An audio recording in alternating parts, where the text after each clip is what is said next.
ఆ ఛానల్కి స్వాగతం.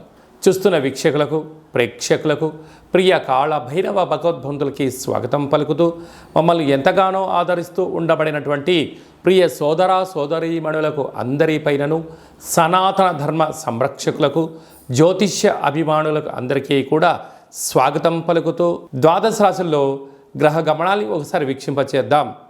వృషభ రాశిలో కుజుడు మరియు దేవగురు బృహస్పతి సంచార స్థితి, కర్కాటక రాశిలో రవి సంచార స్థితి, సింహరాశిలో బుధ శుక్ర సంచార స్థితి, కన్యరాశిలో కేతు భగవానుడు సంచార స్థితి, కుంభరాశిలో శని భగవానుడు వక్రగమన సంచార స్థితి, మీనరాశిలో రాహు సంచార స్థితితో ద్వాదశ రాశుల్లో గ్రహ గమనాలు ఈ విధంగా ఉన్నాయి.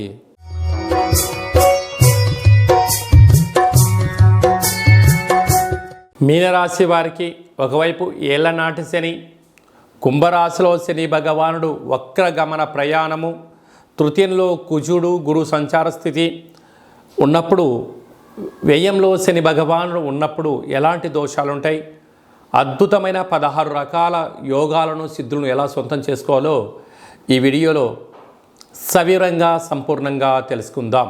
కుంభరాశిలో ఏ నక్షత్రాలు వస్తాయి అనగా పూర్వాభాద్ర నక్షత్రంలోని చివరి పాదం 4వ పాదము, ఉత్తరాభాద్ర నక్షత్రంలోని 4 పాదాలు, రేవతి నక్షత్రంలోని 4 పాదాలు కలిపితే మీనరాశి అవ్వడం జరుగుతుంటుంది. మీనరాశి అధిపతి దేవగురు బృహస్పతి. వీరికి ఏళ్లనాటి శని వక్రగమన ప్రయాణము, తృతీయంలో కుజగురు సంచార స్థితి ఉండడం, ప్రతిరోజు సూర్య నమస్కారం చాలా అవసరం, సూర్య ఆసనాలు యోగదాయకం, సూర్యోపాసన సముద్ర స్నానము యోగాన్ని ఇస్తుంటుంది. ఈ ఆదివారం అమావాస్య పుష్యమి నక్షత్ర సందర్భంగా తెల్ల జిల్లేడు వృక్షం దగ్గర దీపము, ప్రదక్షిణ, నమస్కారము, అటుకులు, నైవేద్యము, పంచామృతములతో వృక్షానికి అభిషేకం చేసుకోవడం వలన యోగము. ఓపిక కలిగింది ఆ లోపల ఉండబడే వినాయకుడి యొక్క స్వరూపకల వేరును బయటికి తీసి పంచామృతములతో అభిషేకం చేసుకొని పూజా మందిరంలో పెట్టుకొని తాంత్రిక సిద్ధి కలిగినటువంటి శ్వేతార్క లక్ష్మీ గణపతి కాళభైరవ హోమాన్ని చేసి ఇంట్లో పెట్టుకోవడం వలన ఆరోగ్య సిద్ధి, ఆనంద సిద్ధి, ఐశ్వర్య సిద్ధి, వాహన సిద్ధి, యోగ సిద్ధి, విదేశాన సిద్ధి, అమృత సిద్ధి, కలశ సిద్ధి, కనక సిద్ధి అని చెప్పి 16 రకాల సిద్ధులు మీనరాశి వారి సొంతమైతే అని చెప్పి గమనించాలి.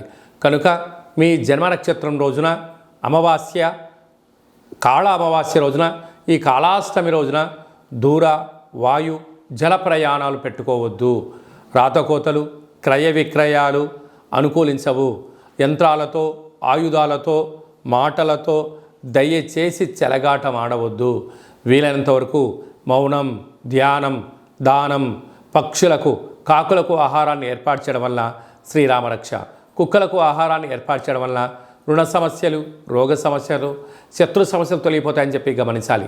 సాఫ్ట్వేర్ ఉద్యోగస్తులు, హార్డ్వేర్ ఉద్యోగస్తులు, జర్నలిస్టులు, యూట్యూబ్, వాట్సాప్, ఫేస్బుక్, క్రియేటివిటీ రంగాల్లో ఉండబడిన వారందరూ అనేక మంది ఎవరైతే ఉన్నారో రియల్ ఎస్టేట్ వ్యాపారాలు, హోటల్ వ్యాపారాలు, నీటితో కూడుకున్న వ్యాపారాలు, సంపూర్ణమైన ఆహార ఉత్పత్తులు, పాలు, పెరుగు, వ్యవసాయ సోదరీమణులు, అలాగనే గృహ భవన నిర్మాణ కార్యక్రమం చేసేటువంటి, విదేశాలకు వెళ్ళేటువంటి వారు, ఎయిర్పోర్ట్లో పనిచేసేటువంటి వారందరికీ కూడా ఎంతో ఓపిక, ఎంతో పట్టుదల, సహనం ఉండడం వలన వీరికి యోగం అని చెప్పి గమనించాలి.